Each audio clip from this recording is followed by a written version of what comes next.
Queridos irmãos, a paz do Senhor Jesus.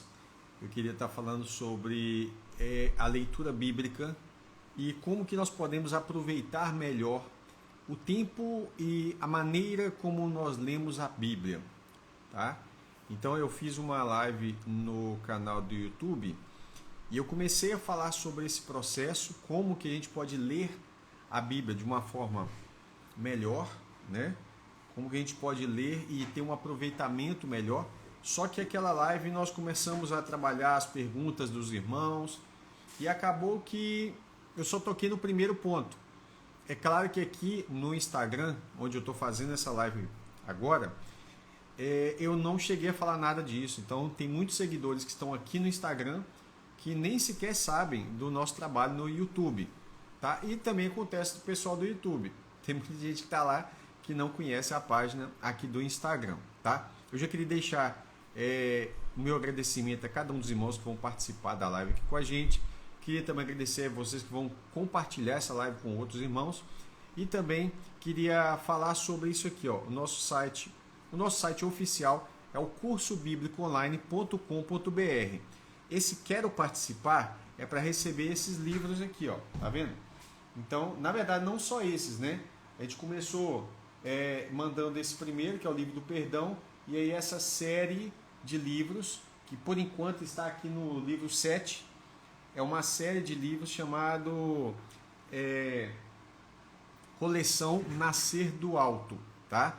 Essa coleção Nascer do Alto, eu estou tratando ali neles os dons espirituais e também toda aquela relação da batalha espiritual em que a Bíblia fala, tá? Sem firulas, sem invenções, mas é uma coleção que eu estou concluindo ela ainda. Nesse momento da live agora nós estamos no livro 7.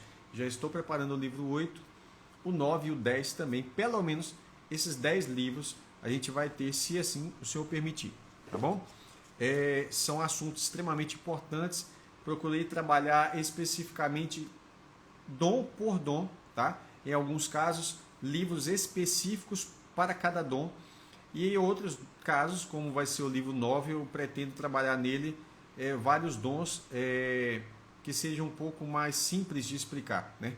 Existem dons que realmente demandam mais texto, mais explicação, mais versículos bíblicos. Evidentemente, toda afirmação nossa tem que estar baseada na Escritura. Então, alguém escreveu alguma coisa, toda vez que eu leio algum autor, eu quero saber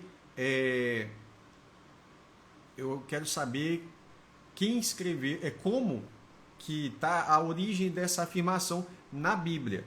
Isso é importante. Alguém fala alguma coisa, você pergunta assim, mas onde está escrito isso? Isso é fundamental, tá bom? Então vamos lá para a nossa live acerca de como fazer uma leitura bíblica que seja bem útil para nós, tá? E evidentemente para outros também. Uma das coisas que eu queria falar é que todo cristão ele tem que tirar tempo para ler a Escritura, tá?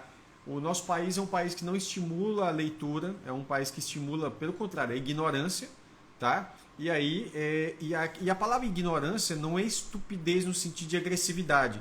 A ignorar algo é desprezar, é desconhecer, é não ter interesse por algo. Então, ignorar tem esse sentido. Então, a ignorância no Brasil é muito grande.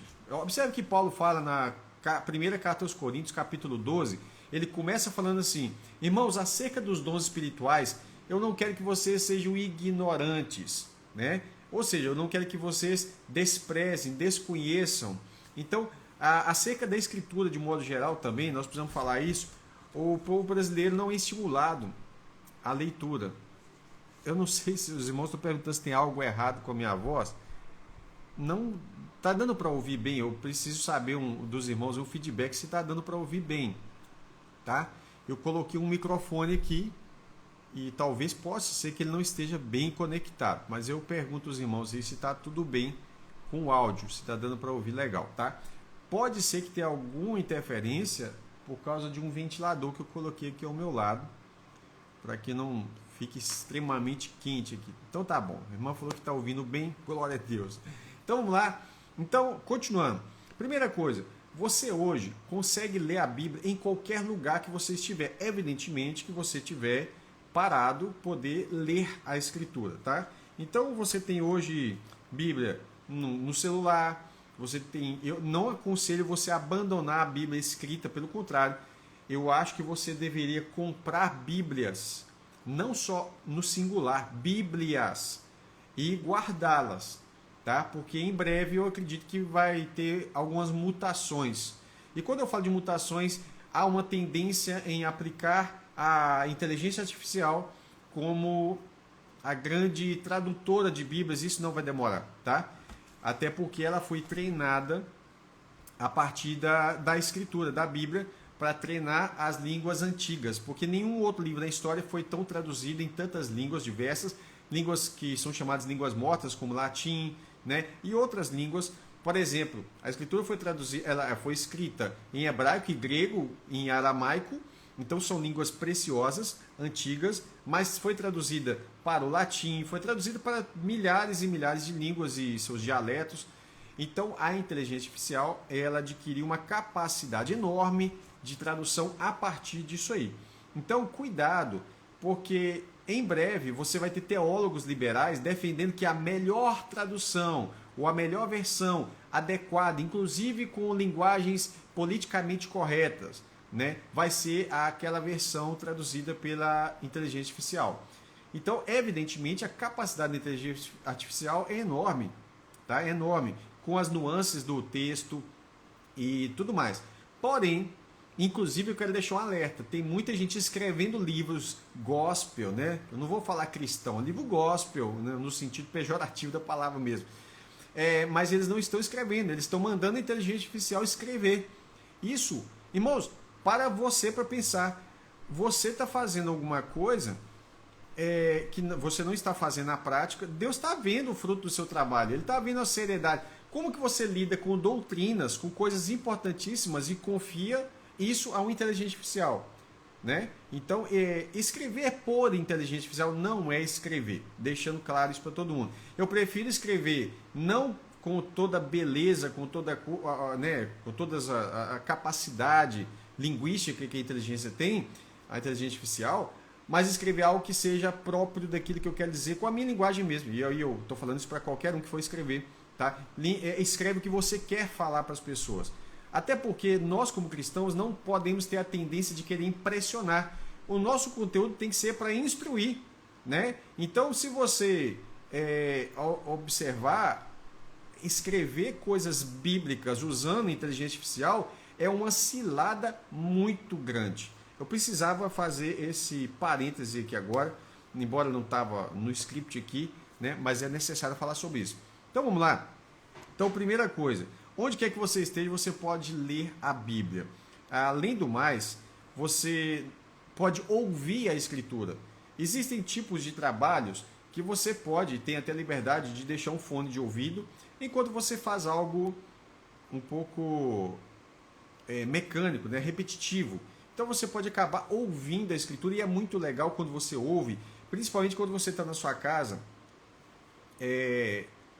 Quando você está na sua casa, e aí você está de olho fechado ali, né? E você começa a ouvir a Escritura, e você começa a ver as cenas, né? Isso te abre o entendimento, e tem vezes que você ouvindo, você fala assim, meu Deus, eu nunca parei para pensar nisso. Tá? Então, invista o seu tempo. Eu ia falar gaste o seu tempo, mas não é gastar. Invista o seu tempo ouvindo a Escritura, lendo a Escritura, marcando, né, detalhes na Bíblia. Notas, se você puder fazer notas, né, um caderninho de notas seria bem legal, tá? Porque isso aí pode se transformar futuramente em um estudo bíblico pessoal que vai acrescentar para você. Você tem hoje a capacidade de comprar ali, olha, a melhor dica, eu ia falar uma outra coisa que eu gosto de usar, que é um marcador de texto em gel. Deixa eu ver se tem alguma aqui perto. Eu gosto de usar um marcador de texto em gel. E aqui, ó, achei. Tem várias cores, né?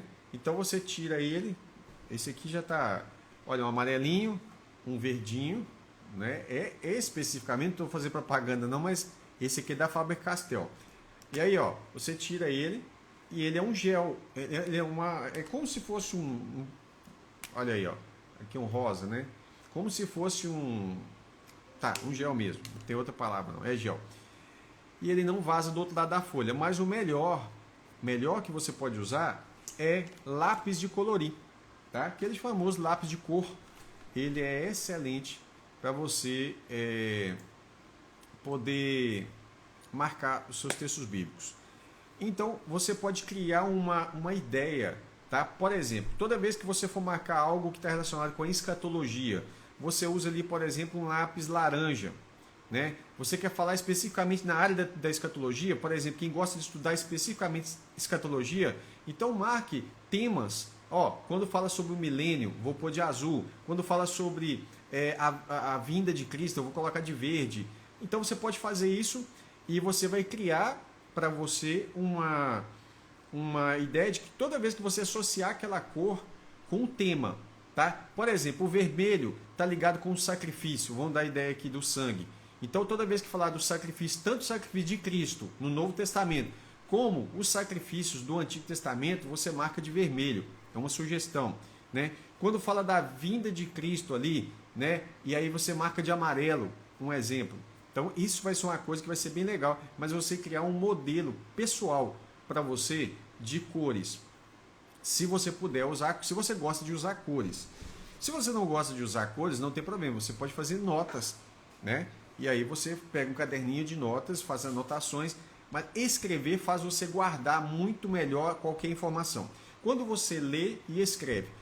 Então eu queria falar sobre como você vai guardar. Você não precisa decorar os textos bíblicos. Eu não decoro textos bíblicos, tá? Evidentemente tem alguns que pela rotina eu lido com muitos textos, então eu tenho que falar sobre vários temas. Eu não falo só sobre escatologia, só sobre soteriologia. Não, eu tenho que falar de tudo um pouquinho. Então eu não consigo, evidentemente, o cérebro ele vai jogando fora coisas que você já utilizou, ele guarda essencialmente aquilo que vai ser útil. Então eu não sei necessariamente onde está, qual versículo, talvez qual capítulo, mas eu sei que tem aquilo em tal lugar, em Jeremias. Jeremias falou isso. Onde? Aí eu vou hoje com o recurso que nós temos de uma Bíblia digital e pesquiso lá uma palavra-chave. Né? Então o que acontece? Aí eu consigo encontrar com facilidade. Se você não tiver um aplicativo de Bíblia, você pode ir na internet, né? E tem as Bíblias online e digitar e fazer a pesquisa. Isso te ajuda muito, tá? Então tem gente que pensa assim, o pastor Felipe guardou a Bíblia na cabeça. Eu não guardei assim igual. Eu vejo pregadores que eu não sei se eles decoram aqueles que eles vão falar naquela noite ou não, mas eles falam vários versículos com uma fluência enorme. E fala em João capítulo tal, versículo tal, em 1 Coríntios. Aí eu fico olhando e falo assim, olha, eu consigo fazer alguma coisa assim na área da escatologia, que eu trabalhei muito, mas não é todos os versículos, todas as áreas que a gente tem. Então eu tenho essa necessidade de não guardar a referência, porque é uma informação a mais que seria pouco útil para mim. Já vista que eu tenho recursos hoje para poder pesquisar no celular e achar rápido. Então eu sei o conteúdo, do que foi falado. Então, às vezes acontece alguma coisa, eu falo assim, olha, a Bíblia fala sobre isso. Deixa eu achar aqui. Aí eu vou lá e acho e mando para a pessoa. Entende? Agora, tem pessoas que vão ter capacidades maiores do que a minha, até porque eles não estão envolvidos com esse processo tão amplo de estudos que eu preciso estar nele. Tá? Então, essa amplitude toda, ela faz com que eu também não tenha essa capacidade. Eu acho que é difícil, né? De estar lembrando de tudo isso. Mas você pode ler a Bíblia ou ouvir a Bíblia em qualquer lugar que você tiver, evidentemente. Eu não aconselho você ler no ambiente de trabalho, por exemplo, na hora que você deveria estar trabalhando. Isso é óbvio que não, né? Mas no horário de almoço você pode fazer uma breve leitura, nem que seja uma leitura devocional de trechos pequenos e meditar naquele texto. Você pode ler a Bíblia em qualquer lugar, tá? E você pode ouvi-la também. Às vezes você passa tanto tempo rolando, né, videozinhos aí na internet, coisas inúteis, não te acrescenta nada, sendo que você poderia ouvir a palavra. Faz um propósito de ouvir a Bíblia. Começa ouvindo ali o Novo Testamento, né? E você vai viajando nas palavras de Cristo. Que coisa linda! Tá? Então, você pode fazer isso, um propósito legal para você, mas não fique só no ouvir. O ouvir é importante, mas é importante que você tenha, sabe, você vai para o texto, porque você tem dois canais de entrada, você tem a visão e tem a audição. Tá? Se você puder fundir eles, vai ser bem mais interessante. Uma dica que vai servir aqui para você, para qualquer área da sua vida, é você fazer isso aqui, olha. Ó, veja bem isso que eu vou falar para você. Se você ler qualquer coisa na parte da manhã, e aqui eu estou falando do contexto bíblico, especificamente é melhor. Se você leu na parte da manhã, você acordou e leu, passou o seu dia, né? Evidentemente você vai meditar naquilo e tal. Quando for à noite, você revisar aquilo ali, você nunca mais vai esquecer. Guardou? Então guarde isso. Né? Vamos colocar assim, entre aspas, dica de professor. Leu de manhã, pronto. Revisou antes de dormir, você não esquece aquilo mais. Tá? Então, faz o teste. Quer fazer um concurso público? Tá aí de graça. A melhor dica que você poderia receber é essa aí. Ó, vamos lá. Uma coisa que eu queria falar também é que você leu o texto bíblico e às vezes você nem terminou de ler, já esqueceu tudo que você leu. Então o que você vai fazer? Essa parte eu vou repetir um pedacinho do que eu falei na live, na primeira live no YouTube. Evidentemente essa aqui provavelmente eu vou colocar no YouTube também. Então a primeira coisa, leia a Bíblia em voz alta. Ela é uma literatura antiga e aí os escritores da antiguidade, quando eles escreviam, eles tinham a ideia de que alguém pegaria aquela carta e essa pessoa iria ler esse conteúdo em voz alta, tá? Então, dos textos que Paulo fala a Timóteo, ele fala para ele ler, fazer a leitura pública das Escrituras. Então, por que fazer leitura pública? Porque isso era normal. Quando chegava uma carta de Paulo aos Coríntios, essa carta era lida diante da congregação, tá? Então chegava a carta a Colossenses. Lá em Colosso, Paulo vai falar o seguinte, olha, a carta que eu mandei para vocês, leiam e manda para Laodiceia. E a carta que eu mandei para Laodiceia, aos laodicenses, seja enviada para vocês e vocês leem aí também. Ou seja, ele tinha a mesma mensagem para passar para os laodicenses e para os colossenses. Então essas cartas foram trocadas por essas igrejas para que fossem lidas diante de todos. Então a leitura bíblica das Escrituras é uma prática comum. Jesus, por exemplo, ele foi convidado na sinagoga para poder ler. E ele abre então um trecho do profeta Isaías e fala, olha, essa passagem acabou de se cumprir diante de vocês, né? Então, lembra que a fé vem pelo ouvir. Eu queria falar para você o seguinte, a melhor dica que eu recebi foi de um irmão muito querido, saudoso, né? Saudoso irmão, cadê aqui? O Leonard Ravenhill. O Leonard Ravenhill, ele me deu uma dica que, assim, lendo o livro dele fala sobre avivamento, né? Eu estou procurando esse livrinho dele aqui, mas deixa eu ver se eu acho. Não vou achar não. Também eu tenho indicado esse livro várias vezes em todas as lives que eu acho. Ele fala uma coisa muito importante sobre a oração e na leitura vai ser aplicável também. Teve momentos em que eu estava com a mente tão assim, cheia de coisas, muito trabalho, muita, sabe? Principalmente quando eu estava desenvolvendo aquele material e a pesquisa da cronologia bíblica, que é onde originou aquele curso da cronologia bíblica completa. Aqueles dias foram dias assim, muito intensos. Eu passava aqui estudando especificamente a Bíblia, 25 horas, 26 horas direto. Ou seja, eu sentava aqui na cadeira, era a cadeira aqui na frente, e eu sentava ali, tipo assim, 6 horas da manhã. Quando era o outro dia, 7, 8 horas da manhã, que eu ia sair dali para dormir. Então eu fiz isso várias vezes, não aconselho você fazer, mas é porque estava brilhando tantas ideias, tanta informação que eu precisava colocar isso no mapa, porque eu sabia que se eu deitasse, eu ia perder tudo aquilo, não dava conta de anotar. Então a anotação tinha que ser ali, naquela hora eu tinha que fazer aquilo. Então, uma coisa que eu queria falar para você, que aí depois dessa mente cansada e tudo isso, eu ia orar e a oração não fluía, eu tentava falar, começava a orar com o Senhor e daí a pouco a minha mente escapava. E aí eu li no livro do Leonard Ravenhill, que é Porque Tarda o Pleno Avivamento, um livraço maravilhoso. E aí ele dá uma dica de oração que ele fala assim, sobre orar falando, né?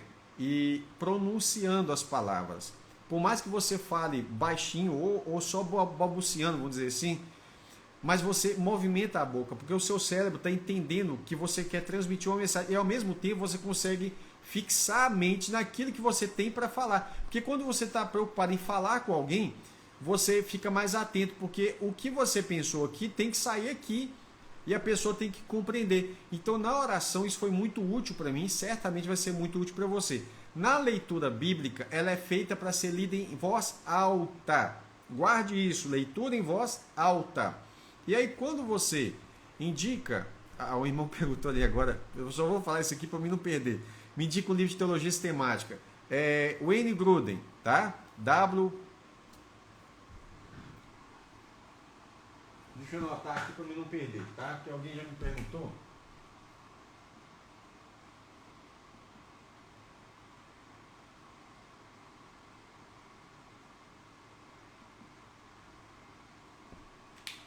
Muito boa. É lógico que tem outras também, tá? Muitas teologias temáticas maiores, mais completas.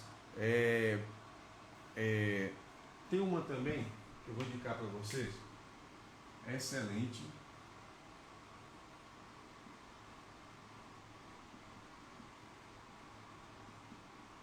Norman Geisler, tá? Então, vou deixar aqui, ó. Norman Geisler. Não tem nem o que falar. Excelente. O Wayne Grudem, eu gosto dele por causa da linguagem, tá? É uma linguagem mais simplificada, mais fácil. Ambos são mestres por excelência. Não é só teologia seca, técnica. Não. São excelentes mestres. Então eu gosto muito desses dois. Tem outros também excelentes teólogos, né? Tem vários, mas mas você não concorda com tudo que o Grudem fala? Não, mas nem por isso a obra dele vou deixar de indicar. É excelente, tá? Então vamos lá. Continuando aqui, que o assunto não é sobre isso, mas eu não podia deixar de falar sobre isso, porque algumas pessoas me perguntaram, tá bom? O que acontece? Sobre a leitura da voz alta, a Bíblia fala assim que a fé vem pelo ouvir, né? Então, quando você já percebeu que a leitura pública faz parte do culto público, e isso na live que eu falei sobre isso aí, por exemplo, tá? E ao mesmo tempo, a gente lendo para o povo era uma parte do culto. Hoje não há leitura, exposição bíblica. Exposição bíblica não é pregação expositiva, não confunda. Exposição da Escritura é ler, literalmente ler a Escritura, um trecho da Escritura, e depois sim fazer uma explicação. Isso não é feito, as pessoas não têm paciência. Às vezes o pregador lê um versículo, as pessoas já querem sentar, por exemplo. Então não era assim que funcionava. As pessoas, ao ler a Escritura, elas ficavam de pé para ler e para ouvir a Escritura. Tá? Isso aí está na Bíblia. Você vai pegar lá, por exemplo, quando Esdras e Neemias, naquele tempo, estavam lendo a Bíblia, as pessoas ficaram 6 horas em pé, em reverência à palavra de Deus. Tá? E aí, é daí que surge esse costume das pessoas se levantarem e tal, e foi feito um púlpito ali para que a leitura fosse feita por Esdras, o escriba, que era também um sacerdote. E aí, o povo chorava, sabe, a mensagem entrava dentro do coração do povo, porque eles tinham o que? Temor de Deus, reverência diante das coisas do Senhor. Então guarda isso, ler o texto bíblico em voz alta vai fazer você sentir o texto. É muito diferente do que apenas você fazer uma leitura com os olhos ali para lá e para cá, cansando os seus olhos e às vezes a sua mente poder variar. Grande problema da leitura no celular, se ele tiver, primeiro, que a tela cansa os olhos muito rápido, segundo, que as notificações podem te atrapalhar bastante, né? Às vezes você está querendo fazer uma leitura, você tem que estar concentrado exclusivamente no texto bíblico. Aí você vai lá, uma notificação, pronto. Você tem que responder lá num aplicativo qualquer, ou chegou uma novidade e aquilo te desvia de onde você estava, tá bom? Então, não se deixe distrair.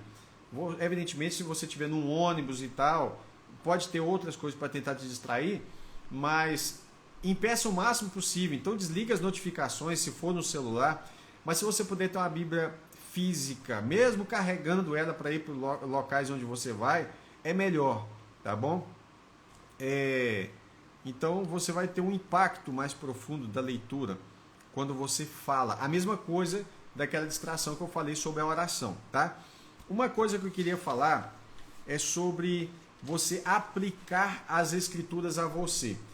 Todo mundo pode ter aquela ideia de, mas eu aplico. É verdade. Talvez a gente tente aplicar, mas para pensar. Jesus fala da parábola do Lázaro e do rico, né? Aliás, não é essa parábola que eu queria falar, mas eu vou usar essa história do Lázaro e do rico. Nessa história, o Lázaro era o camarada que era um mendigo e tudo, mas era servo de Deus, e ele, no fim das contas, se dá bem. Ele é salvo, glória a Deus. E o rico, a gente já sabe, o rico está condenado.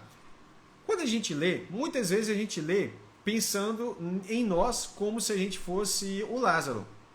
Mas a gente precisa também parar e pensar assim, eu vou aplicar a vida do rico para mim. Será que eu também não estou sendo como o rico? Aquele rico, ele tinha uma pessoa que ele deveria cuidar, mas ele não cuidava. Quantos crentes não cuidam dos pais que estão doentes? E acha que está tudo ok, porque afinal de contas ele leva os seus dízimos, as suas ofertas, ele é frequente, vai para o inferno do mesmo jeito, porque honra teu pai e tua mãe e não está honrando. Entende? Então, muitas coisas, tem muita gente falando que a voz ficou estranha, né? Deixa eu verificar se é a conexão do... Eu tô com medo de tirar o microfone e acabar piorando. Então, vamos lá. Apliquemos a nós as duas figuras que Cristo quer mostrar ali. Por exemplo, o filho pródigo. Às vezes, a gente não para pensar, mas a gente tem que colocar na condição dos dois filhos pródigos. Aquele que foi ingrato com o pai, falou, olha, eu quero minha herança, minha parte da herança. Ou seja, ele está falando para o pai assim, para mim o senhor morreu. Ele foi terrível e tal. E também daquele filho ciumento, aquele filho que ficou em casa e que quando o outro volta, ele apela e tudo mais. Nós precisamos ter essa aplicação em nós. Por exemplo, Jesus fala, numa outra parábola, que 2 homens subiram ao templo para orar. E você tem ali,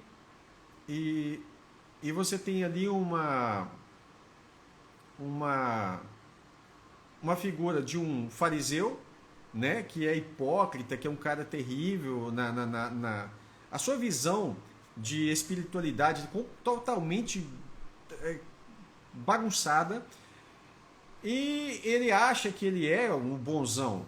E por outro lado, você tem um publicano que tem certeza que ele não vale nada. E ele está falando assim, Senhor, tem misericórdia de mim, eu sou pecador, não valo nada. E às vezes nós aplicamos para nós essa ideia de que nós somos o publicano. A gente é um camarada que quando vai orar é sincero com Deus. Nós precisamos nos arrepender dos falsos arrependimentos.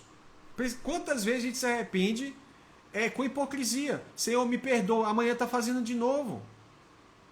Percebe? A gente precisa aplicar para nós as duas figuras. Porque às vezes nós subimos ao templo para orar, né? E quando nessa linguagem que é subir, que eu quero usar hoje, não há esse templo, né? Esse templo já foi destruído e o templo somos nós, eu sei. Mas aí, quando nós subimos, elevamos a nossa vida ao Senhor, nossa voz ao Senhor, nós às vezes somos como aquele fariseu, né? E aí, de outras maneiras, usando outra linguagem, mas com aquele espírito arrogante, com aquela percepção de que talvez nós somos muito melhores do que o resto, sendo que aquele resto está quebrantado diante do Senhor, ele é um lixo, ele é isso, ele acha que ele praticamente não tem jeito para ele, mas ele tem misericórdia de mim, Senhor, e ele alcança a misericórdia.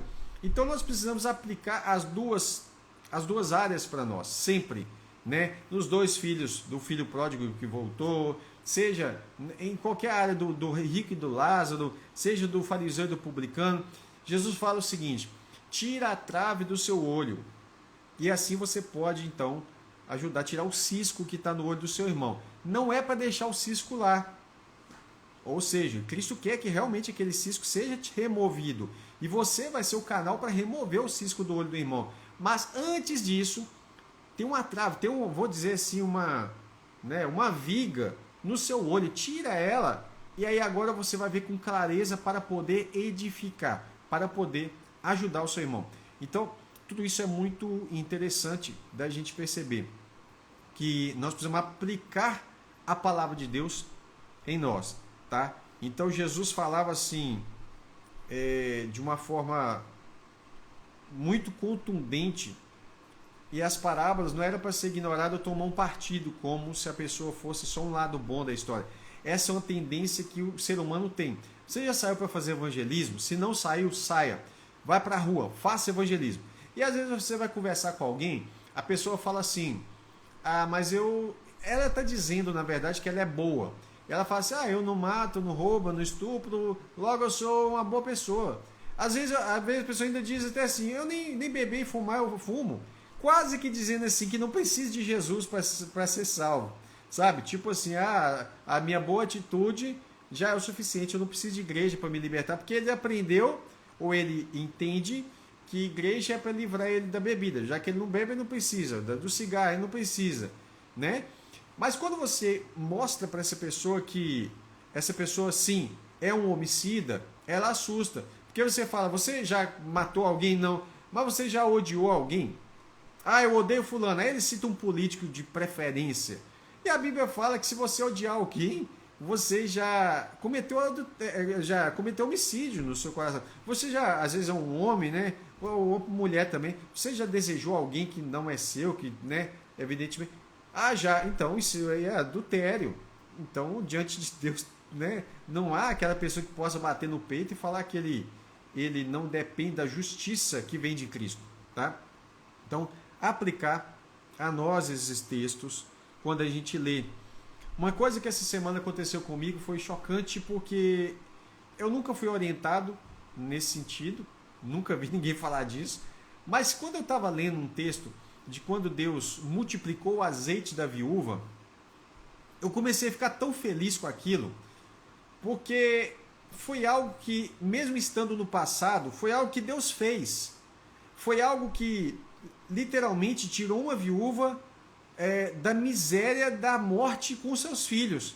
Então eu comecei a me alegrar e comecei a agradecer ao Senhor. Falei, Senhor, o Senhor é bom, o Senhor é maravilhoso, obrigado, Senhor, por ter multiplicado o azeite daquela viúva. Sabe, irmãos, nós precisamos olhar para o texto bíblico e entender que a vida é uma verdade, aquilo aconteceu de fato. Imagina uma viúva. Irmão, não importa se ela está do seu lado, se ela é sua vizinha, se ela é uma parente sua, se ela está lá há 2.000, 3.000 anos de história. Deus fez. Obrigado, Senhor. O Senhor é bom. Você percebe a aflição que ela estava, como Deus usa o Eliseu, o servo de Deus, para ministrar sobre a vida dela, uma prosperidade que ele fala, vai, paga a dívida, que seus filhos não vão ser levados como escravos, porque eles iriam. Imagina a aflição dessa mãe, e de repente agora Deus supriu e ele fala, agora vai, vende, paga a sua dívida e viva do resto. O resto foi suficiente para viver. Eu falei, Senhor, que história linda, que coisa maravilhosa que o Senhor fez para uma irmã nossa. Sabe, irmãos, porque nós precisamos entender que o corpo de Cristo ele não está limitado ao tempo e ao espaço. Deus é maravilhoso e um dos nossos membros foi abençoado de uma forma maravilhosa. Nós precisamos olhar para a Escritura e entender que é a vida de Deus ali, tá? Então a gente precisa aplicar o texto bíblico, ver a beleza da grandeza de Deus, não só por aquilo que Ele faz por nós, mas pelo próximo. A Bíblia fala que nós precisamos alegrar com os que se alegram. Eu vejo que as pessoas muitas vezes têm facilidade de chorar com os que choram. Então alguém perde um ente querido, alguém vai lá e consola, meus pesos, mas às vezes até está sendo sincero. Mas quando é para se alegrar com os que se alegram, alguém teve uma conquista, comprou um carro, comprou uma casa, formou na faculdade, arrumou um emprego que paga 10 vezes mais. Às vezes as pessoas têm dificuldade de se alegrar com essa conquista do outro por causa da inveja que está lá no coração. Alegrar com os que se alegram às vezes é mais difícil do que se entristecer com aqueles que estão tristes, chorar com os que choram. Percebe que precisamos ser moldados nisso? A palavra de Deus ela tem que criar vida em nós. Então leia a palavra de Deus, ore ao Senhor, Senhor, me dê sabedoria. A Bíblia fala que quem pede sabedoria, Deus dá. Ele não lança em rosto, ou seja, Deus não vai fingir que não ouviu sua oração. Ele é o maior interessado em te dar sabedoria. Está em Tiago capítulo 1. Se você ler lá no início, né? Acho que é no verso 3, 4, 5, por ali. Deixa eu dar a informação correta, que eu não gosto de ficar falando e... no verso 5. se algum de vocês necessita de sabedoria, peça a Deus, que a todos dá com generosidade. Aí ele fala, e sem reprovações, e lhe será concedida. Peça, porém, com fé, em nada duvidando, pois que duvida é semelhante à onda do mar, impelida e agitada pelo vento. Uma pessoa dessa não vai alcançar de Deus coisa nenhuma. É assim que o texto bíblico vai falar. Então, sabedoria é algo que Deus quer dar para todas as pessoas que pedirem. Percebe? Então, se você não pede, porque todo que pede recebe, né? Então, a sabedoria é algo que Deus fala. Então, para ler a palavra de Deus, é bom você pedir a Deus sabedoria do alto. Sabedoria do alto não é adquirida com os vastos estudos. Não, não é. Deus, ele pode te dar aquilo que hoje em dia está na moda falar insights, né? Ele pode te dar, assim, detalhes que estão ali, que você olha e fala, meu Deus, eu nunca parei para pensar, eu nunca observei isso, e Deus está te dando aquilo ali, pela sabedoria que Ele te deu, no momento.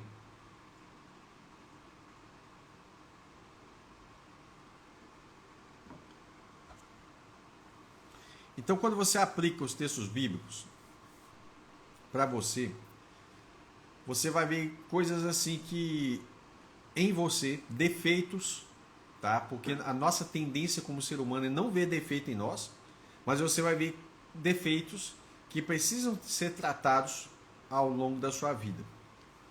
Então, como que você parece com o fariseu e como que você parece com o publicano? Em que você parece ali com o rico e com o Lázaro? Em que você parece com o filho pródigo que foi e o filho que ficou? Em que você parece com cada um dessas comparações que Cristo está fazendo nisso aí, né? Nós precisamos olhar para nós. Por exemplo, isso que eu falei agora, que é mais fácil chorar com os que choram do que se alegrar com os que se alegram por causa da inveja, é algo que precisa ser tratado no coração, percebe? Então, assim, às vezes a pessoa até comemora com o outro, mas é naquele nível assim, ah, que bom, né? Que bom que você conseguiu. Mas é falsidade, é aquele fingimento. A pessoa não está satisfeita que o outro conseguiu, né? A inveja está ali, é firme mesmo, tá? E uma coisa, precisamos não só detectar isso, como na aplicação a nós mesmos, como agir imediatamente, tá? Então, a gente tem que entender que hoje, o que a Bíblia fala? Se hoje ouvir a voz do Espírito Santo, não endureça seu coração. Certamente uma das formas do Espírito Santo falar a nós, né, talvez a mais comum, é pela palavra. Então a palavra vem, te limpa, te orienta, mostra os seus defeitos e às vezes você pode endurecer o coração. Não, isso não é comigo, eu não sou egoísta, eu não sou invejoso, eu não sou uma pessoa que cobiça, eu não sou uma pessoa sensual, né, a lascívia, que é a sensualidade de tentar se expor ao seu corpo, é pecado. Eu não sou uma pessoa mentirosa. Olha, não tenta mentir para você mesmo. Precisamos o quê? Olhar para nós e abandonar esses pecados. Então a leitura bíblica ela tem que funcionar para nós. Ela é uma palavra de vida, tá? Jesus fala, as palavras que eu vos tenho dito são espírito e vida. Ou seja, ela tem que gerar vida em nós, mas nós precisamos deixar o Senhor trabalhar em nosso coração, tá? Nesse momento que você está lendo a Escritura, Deus está falando com você, que a palavra de Deus ela é viva. Ela não é uma palavra morta que está lá no passado. Ela é uma palavra que pode estar falando do passado, mas aplicando naquele tempo, em qualquer outro tempo, ela está aplicando para nós hoje também. Então, a palavra de Deus ela é vida, ela é viva, ela é eficaz, ela é apta para instruir, para corrigir. Então, quando lermos a palavra de Deus, nós precisamos ler com esse entendimento de que Deus ele está falando conosco, máxima reverência ao se aproximar da palavra de Deus. Deus está falando conosco. Qual é a mensagem, Senhor? O que o Senhor tem aqui para mim hoje? Né? O que o Senhor tem para transformar o meu caráter no dia de hoje? Deus vai nos moldando dia após dia, né? Então, assim, eu vejo pessoas que falam que não tem tempo para ler. Mas como que nós temos tempo para ler a palavra de Deus, irmão? A mesma pessoa que fala que não tem tempo para ler, ficou rolando a tela dos, né, TikTok, Instagram, Twitter, e lá vai pedrada, né? Facebook, YouTube, etc e tal, a tarde inteira. Ou ficou assistindo um seriado nas Netflix aí da vida, o fim de semana inteiro. E fala que não tem tempo para orar, não tem tempo para ler a Bíblia. Naquele grande dia, esse tempo todo que você está usando a rede social, vai ser constatado que você tinha tempo sim. Só que na verdade você não amava a Deus de todo o seu coração. E o amor não é um sentimento. Amor é um mandamento. Entende? A gente precisa aprender a amar. Quando a pessoa fala assim, eu não amo mais o meu marido, eu não amo mais a minha esposa. Por quê? Porque é pecado. O pecado consumiu tudo que há de imagem de Deus na sua vida. Então a pessoa foi deixando o pecado tomar conta até que chega um ponto em que não há mais a imagem de Deus, porque Deus é amor. Então a pessoa vem com essa conversinha, eu não amo mais. Amar é uma decisão, não é uma emoção. Se fosse um sentimento, uma emoção, era variável. Hoje eu amo, amanhã eu não amo mais. Essa é a sociedade volátil que a gente tem vivido hoje em dia. Mas nós que somos luz do mundo, como Cristo fala, vocês são a luz do mundo. Né? E ele fala, eu sou a luz do mundo, e ao mesmo tempo depois ele fala, mas vós sois a luz do mundo, vocês são o sal dessa terra. Nós precisamos brilhar no meio dos homens ímpios que estão na escuridão.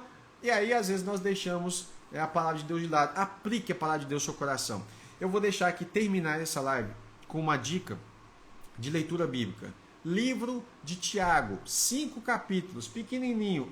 Você sempre indica ele, indico sempre. Por quê? Ele é o livro mais prático, leitura mais simples. Se você for uma pessoa que já tem a mente, né, assim, exercitada nas escrituras, vai ser um livro excelente também para você. Uma carta, uma epístola, eu sei. Mas eu vou falar livro para a maioria compreender. Excelente. É um livro que você vai ler e você vai conseguir extrair coisas profundas, inclusive acerca da escatologia, por exemplo, tá? Como eu escrevi sobre isso nesse segundo livro aqui, que é Compreendendo os Dons Ministeriais. No finalzinho dele. Ou Dom de Profecia, eu não lembro não. Então, nós precisamos entender que a leitura bíblica ela vai gerar em nós uma transformação de vida. Outra coisa, eu indiquei o primeiro, o livro de Tiago, porque ele é um livro prático, tá? Ele vai falar dos problemas da língua, ele vai falar do problema do amor ao próximo, ele vai falar que é a base da nossa fé, ele vai demonstrar vários pontos fundamentais. 5 capítulos, se você ler um por dia, um só por dia, 5 dias, olha, de segunda a sexta você já leu ele todo. Percebe? Se for um sábado e domingo, é lógico que dá para você ler ele num dia só. Mas se você tem costume de leitura, ok, você pode ler ele inteiro.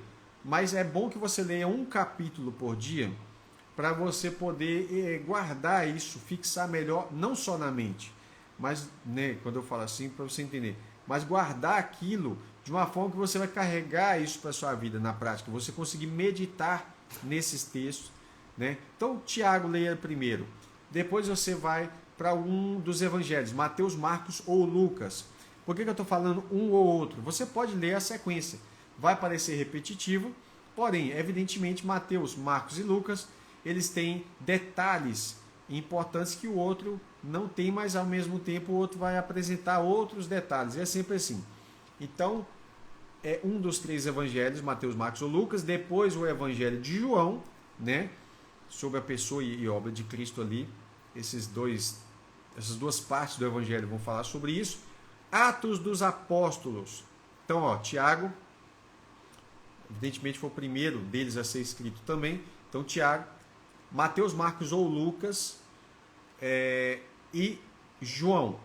Depois de João, você lê Atos. A partir daí, eu indicaria você ler as epístolas, deixando Romanos por último, tá? Não porque apenas é uma carta longa, mas porque ela também é uma carta que demanda você ter um certo conhecimento amplo, principalmente do livro de Gálatas. Quando você for ler Gálatas, pega um papel e uma caneta para você anotar. Porque Gálatas e Romanos você tem que anotar isso aqui.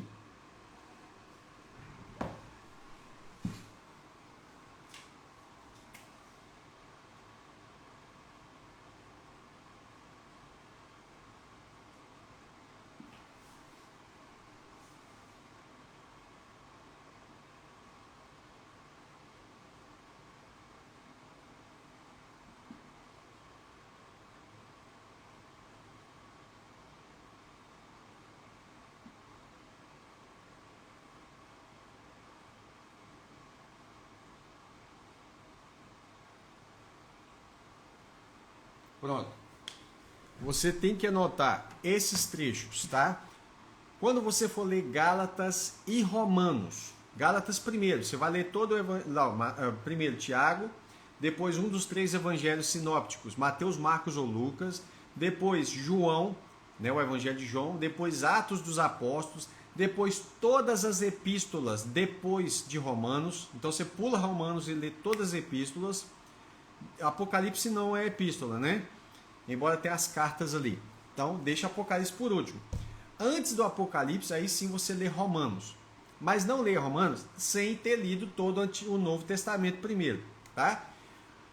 E aí, quando você for ler Romanos e também for ler Gálatas você lê primeiro, depois Romanos, você vai destacar esses termos, obras da lei, tá? Isso é fundamental. Às vezes Paulo está falando de obras, mas você tem que saber o que Paulo está falando, obras da lei. Mas ninguém é justificado pelas obras da lei. Aí a pessoa não lê isso direito, que a grande maioria não lê isso direito, eles não conseguem perceber que Paulo está falando de obras da lei e eles vão e ignoram o contexto. Por exemplo, Efésios 2, quando vai falar que nós não somos salvos pelas obras, mas pela graça. Pela graça sois salvos, não vem de vós, é dom de Deus, etc. Não vem das obras, para que ninguém se glorie, e etc. e tal. O próximo versículo já fala assim, que boas obras que Deus criou para que andássemos nelas. Aí você fala, que contrariedade, que Paulo está falando? Paulo não está falando das mesmas obras. Paulo está falando das obras da lei na primeira vez. Por que a gente sabe disso? Porque se você continuar lendo o verso 11, ele fala da circuncisão. O que é circuncisão? A circuncisão é por onde você entrava para participar da antiga aliança.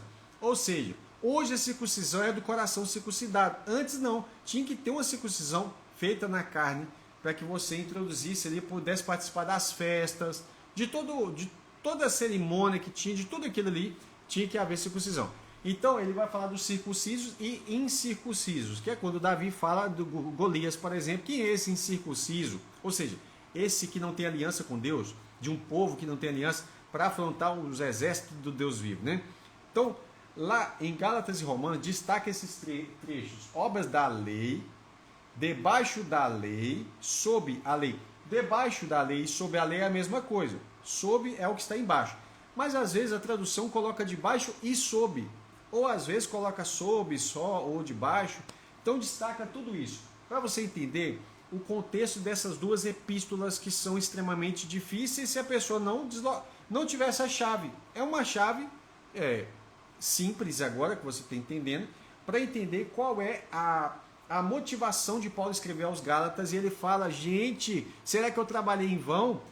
Eu vou ter que fazer tudo de novo. Eu ensinei vocês o evangelho, agora vocês estão seguindo essa coisa aí, porque eles estavam ali aplicando para eles o quê? As obras da lei para serem salvos. Cuidado, tem muita gente na internet falando que para você ser salvo, você tem que guardar as obras da lei. Você não tem que guardar as obras da lei. E o que são obras da lei? Esse é o ponto principal. O que, afinal, são obras da lei? Tudo que estava relacionado ao tabernáculo, que era a figura de Cristo e também da igreja em certo momento, tudo que estava relacionado em figuras, eram sombra das coisas futuras, são obras da lei. Colossenses 2,16, se não me engano, peraí.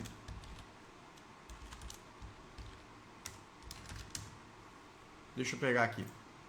Colossenses 2,18. 16. Portanto, que ninguém julgue vocês por causa de comida e bebida, ou por causa das festas, ou da lua nova. Lua nova era uma festividade que tinha no Antigo Testamento. Ou sábados, porque tudo isso tem sido sombra das coisas que haviam de vir, porque o corpo é de Cristo. Nós precisamos entender que tudo que está relacionado ao tabernáculo, circuncisão, que é a base, tá? A introdução, circuncisão, os sacrifícios. Imagina que hoje, por acaso, em Jerusalém, eles constroem um terceiro templo. Tá ok? E aí, terceiro templo em Jerusalém, porque já teve um outro templo construído no Egito, numa cidade que, eu me esqueci o nome dela aqui agora. Mas aí o que acontece? Constrói o terceiro templo em Jerusalém. Muitos dos crentes teriam coragem de ir lá e sacrificar um animal. Isso é abominação. Deus não aceitaria de forma alguma, porque é a mesma coisa de dizer que o sacrifício de Cristo, o Cordeiro de Deus, não seria o suficiente. Isso é obra da lei. E Paulo fala que vocês estão afastados de Cristo se você estiver debaixo das obras da lei. Então ele pergunta, ele fala, vocês receberam o Espírito pelas obras da lei ou pela pregação da fé? Gálatas 3:2. Então, eu estou entrando nesse assunto que não ia falar sobre isso especificamente, mas só marca isso. Fazendo isso está ótimo. Só destacando obras da lei e marca quando falar sobre lei ou quando essas obras estiverem relacionadas com a circuncisão, que é o caso de Efésios 2, versos 10, 11. Deixa eu ver aqui. Efésios 2, versos 9, 10 e 11, né? Então, verso 8 começa assim, Efésios 2:8. Porque pela graça vocês são salvos mediante a fé em Cristo Jesus, não nas obras da lei, tá? E isto não vem de vocês, é dom de Deus, não de obras. Mas que obras é essa que Paulo está falando? Qualquer tipo de obra? Ou seja, significa que você creu e você não tem que obedecer mais? Não, lógico que Paulo não está falando isso. A obediência é essencial para o servo de Deus. Aí entra a questão da perseverança dos santos, para que ninguém se glorie. Pois somos feituras dele, né, de Deus, criados em Cristo Jesus para as boas obras. Percebe que as boas obras não tem nada a ver com as obras da lei, porque elas são feitas em Cristo, as quais Deus de antemão preparou para que andássemos nela. Portanto, que é continuação do assunto anterior, contexto imediato ligado, lembre-se que no passado vocês eram gentios na carne, chamados incircuncisão, por aqueles que se intitulam circuncisão. Ou seja, por aqueles que estavam na antiga aliança, que eram circuncidados na carne, eles desprezavam os gentios dizendo que eles eram incircuncisos. Mas numa nova aliança, o que importa é o quê? É a circuncisão do coração. Então, em Romanos e Gálatas, especificamente Gálatas e Romanos, você tem que destacar obras da lei, debaixo da lei, sob a lei, circuncisão. E quase sempre, não é sempre, mas quase sempre que Paulo usa ali o termo carne, tá?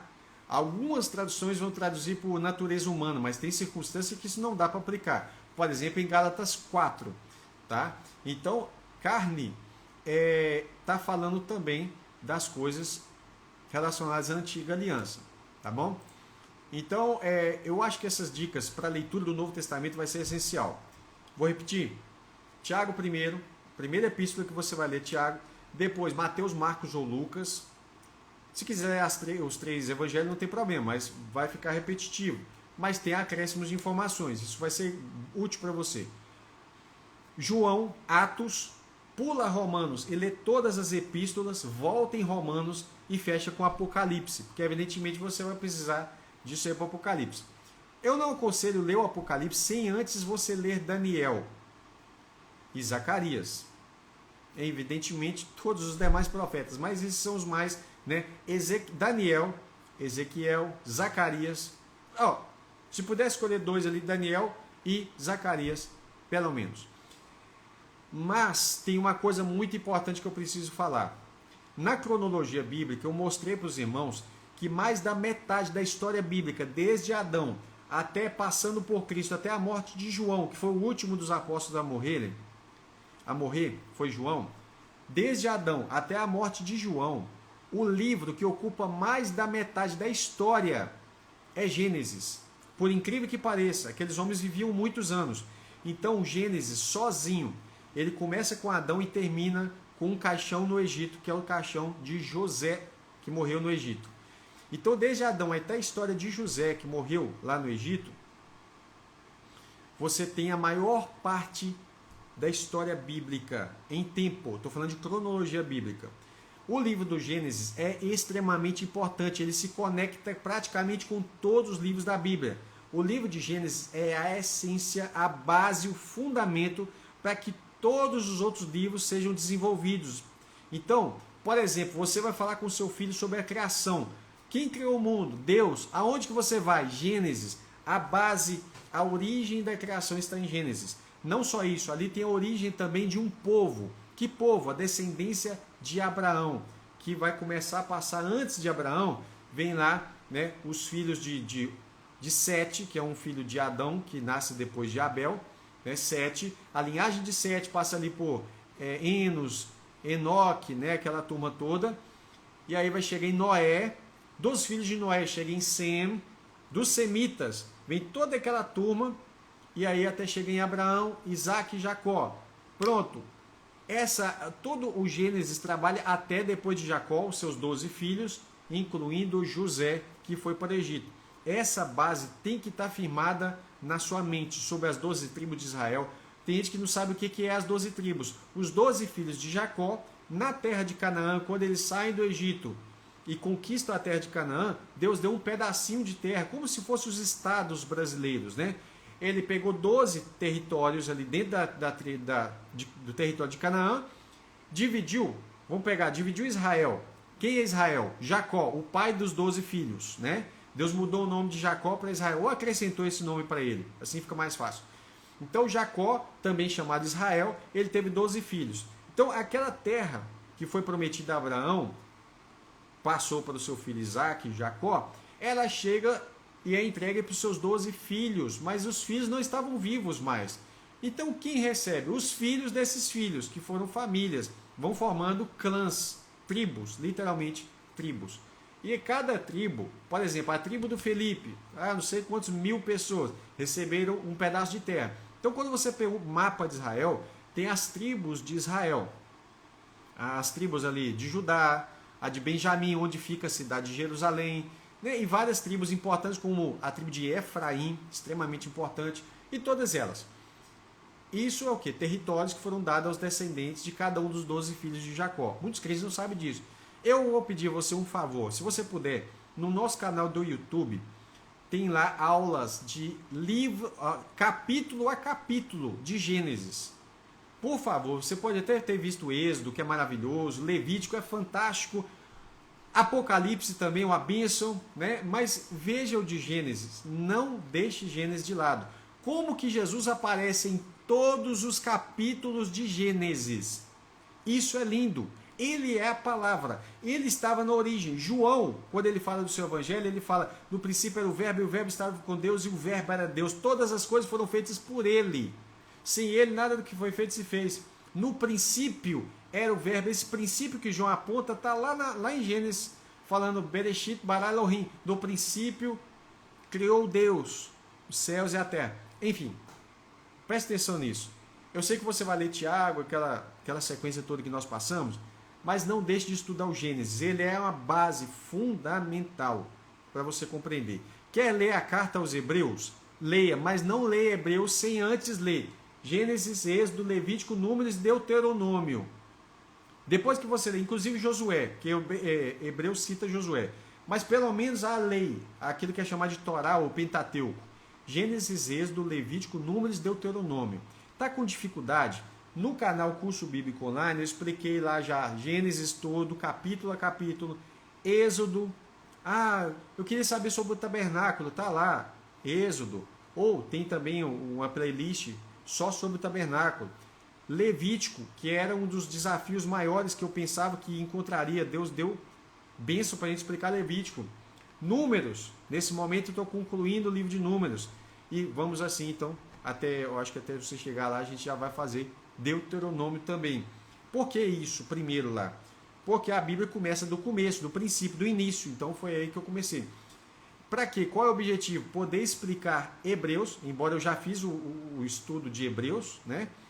E os irmãos estarem entendendo de onde que vem aquelas palavras, de que a da carta foi escrita aos Hebreus. Gente, os Hebreus estavam acostumados com a Torá. Então isso para eles, quando a carta é escrita para eles, a linguagem, a forma de falar é muito mais direta, porque os gentios não tinham conhecimento profundo dessas coisas, mas os hebreus tinham.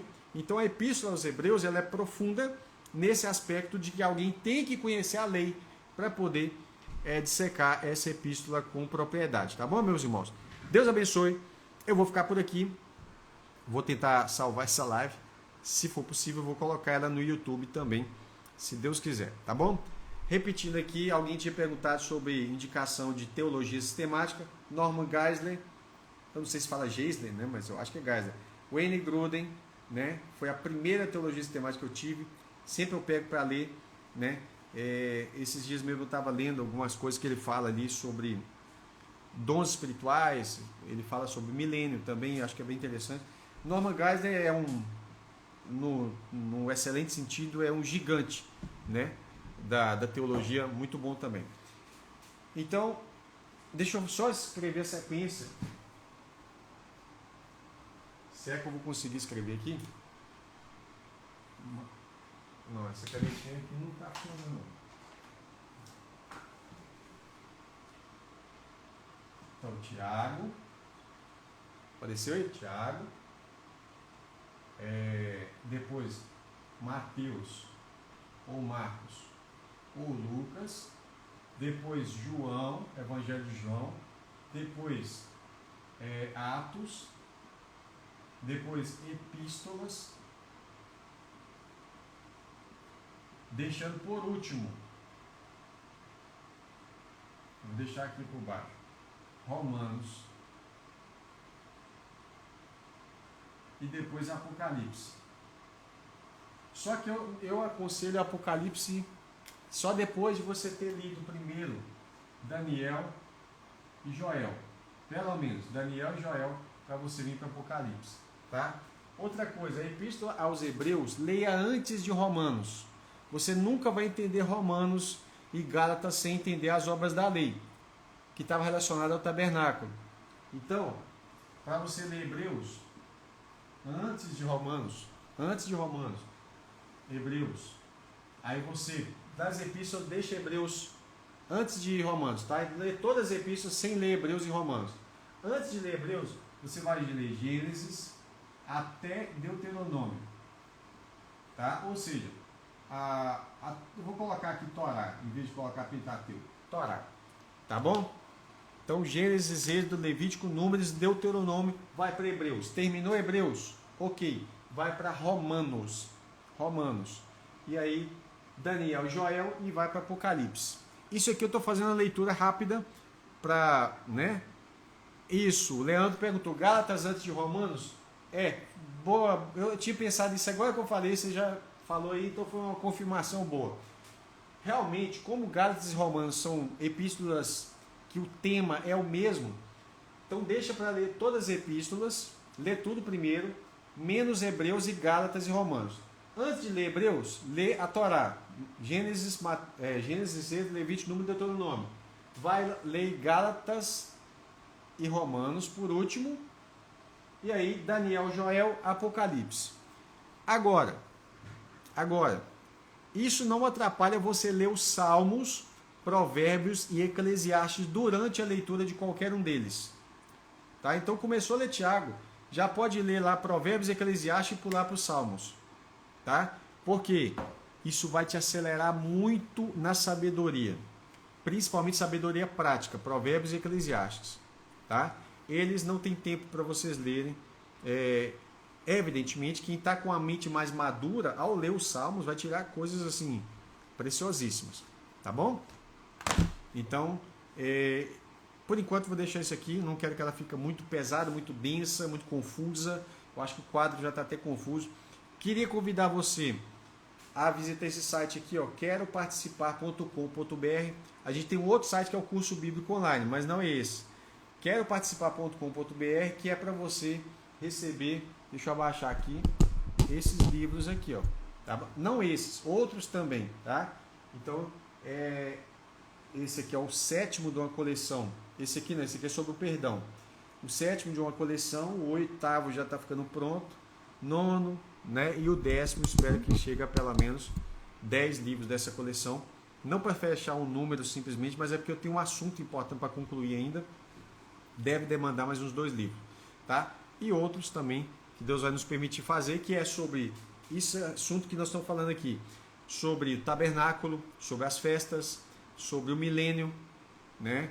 Sobre vários outros assuntos. Inclusive eu escrevi um livro sobre a Páscoa, que também já foi publicado. Eu publiquei na Amazon, mas eu tirei de lá, porque eu quero fazer um livro físico, e lá exige uma exclusividade que não ia ser legal aqui com o pessoal que participa do queroparticipar.com, tá bom? Um forte abraço para você, Peço para você, quiser conhecer o nosso curso de cronologia bíblica, além da cronologia bíblica, tem lá os livros bíblicos em ordem cronológica, os personagens que você vai conhecer, né? Tem vários mapas lá, tanto dos reis de Israel como os reis de Judá, um monte de coisa. E também temos também um curso de teologia, para quem está aí, que é um obreiro ou que quer se acrescentar na questão na área teológica, tá bom? Um forte abraço, Deus abençoe os irmãos. Como eu falei, eu vou tentar salvar essa live aqui agora, que Deus abençoe, que dê tudo certinho. Fica com Deus.